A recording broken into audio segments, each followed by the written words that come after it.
Le froid a conduit la ville de Paris à renforcer ses maraudes et son dispositif d'accueil pour les sans-abri. Depuis hier, Bertrand Delanoë a activé le plan Grand Froid avec l'ouverture d'un premier gymnase dans le quartier des Invalides, dans le 7e arrondissement, où nous retrouvons en direct Sylvain Mathieu, qui est le directeur général du Centre d'action sociale de la ville de Paris. Sylvain Mathieu, bonsoir, merci d'être avec nous.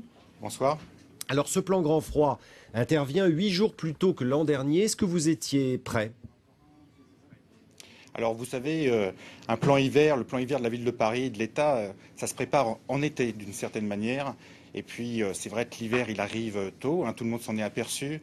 Mais c'est d'abord de l'engagement humain un plan hiver. Et lorsqu'il a fallu dire aux volontaires du Centre d'action sociale de la ville de Paris ou des bénévoles des associations qu'il fallait y aller, ils y sont allés sans problème. Alors concrètement, ce plan comprend l'accueil renforcé, notamment avec des horaires d'ouverture beaucoup plus larges et des maraudes faites par plus de monde. En détail, cela donne quoi dans la ville ?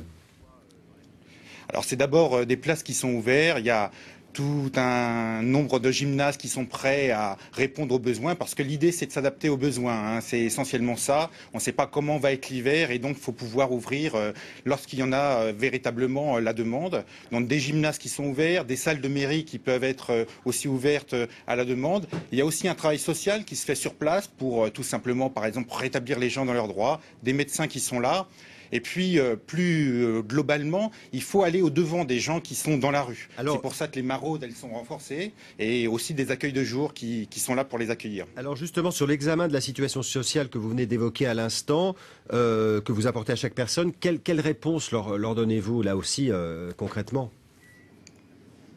Un gymnase, c'est évidemment une mise à l'abri, mais c'est pas seulement ça. C'est un moment où on se pose, on peut être tranquille, on prend un repas chaud, mais on doit aussi pouvoir dialoguer. Tout simplement, il y a des personnes qui n'ont pas demandé leurs droits. Il y a des personnes qui, parce qu'elles marchent dans la rue, ont des pathologies qu'ils ne soignent pas. Et donc, il y a des médecins, il y a des travailleurs sociaux qui sont là pour faire le lien avec tous les organismes. Un gymnase, c'est une partie d'un ensemble bien plus vaste, et c'est comme ça qu'on le conçoit. C'est à la fois d'être sur tous les fronts, de pouvoir aller au-devant de ceux qui en ont véritablement besoin, et puis d'avoir une réponse globale. C'est vraiment cette idée de réponse globale qui est au niveau de la ville de Paris. Merci infiniment Sylvain Mathieu d'avoir été avec nous en direct depuis ce gymnase des Invalides dans le 7e arrondissement. Je rappelle que vous êtes le directeur général du Centre d'action sociale de la ville de Paris.